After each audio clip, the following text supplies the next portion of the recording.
So what's on Devin Haney's mind right now?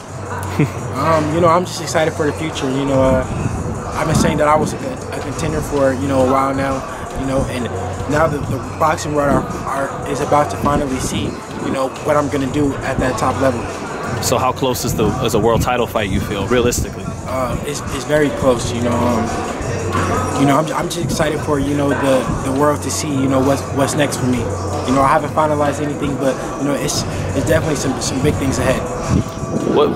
Because one of the belts that could be vacant, let's say Mikey Garcias doesn't come back down to lightweight, would be the WBC title. Yeah.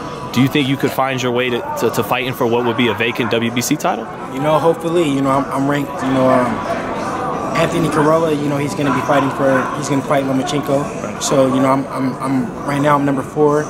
That's going to bump me up to number 3 in the WBC. And, who knows? Who knows what the future holds? What's the world title mean to you? World title is, everything. This is what I'm doing it for. The belts, the legacy, and everything. Is the world title, like, right now the short-term goal? Like, because you don't talk about Hall of Fame and all that yet. Of course. It puts me one step closer to the megastar, the pound for pound, undisputed, all that world champion. Do you think it's important for you to sometimes not think ahead of that, or is it how does that work where you don't run before you walk? I know what's what I want in the long term, but right now I'm focusing on what I'm trying to get to a world title now, and win the world title.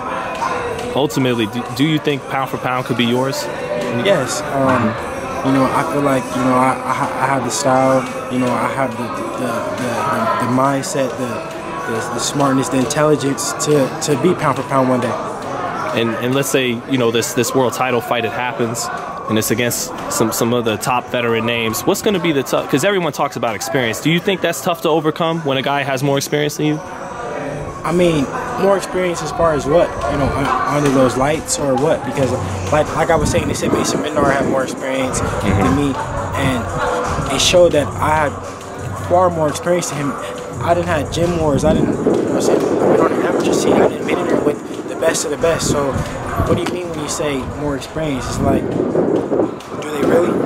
Well, Emanuel Steward, he used to say when a guy like yourself, who had a bunch of amateur fights, was going to his first world title fights, he said this guy may have actually fought better guys in the amateurs already or in the gyms. Yes. So is it that kind of thing? Yeah. Honestly, of course, you want to show up under those lights, and that's where it counts.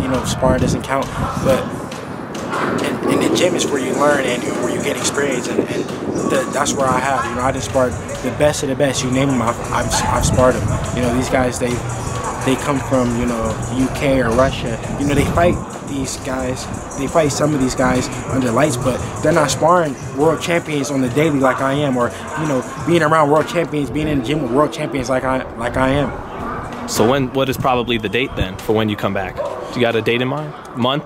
I don't know. I'll announce it real soon when everything when it's in writing. You getting a lot of big offers these days?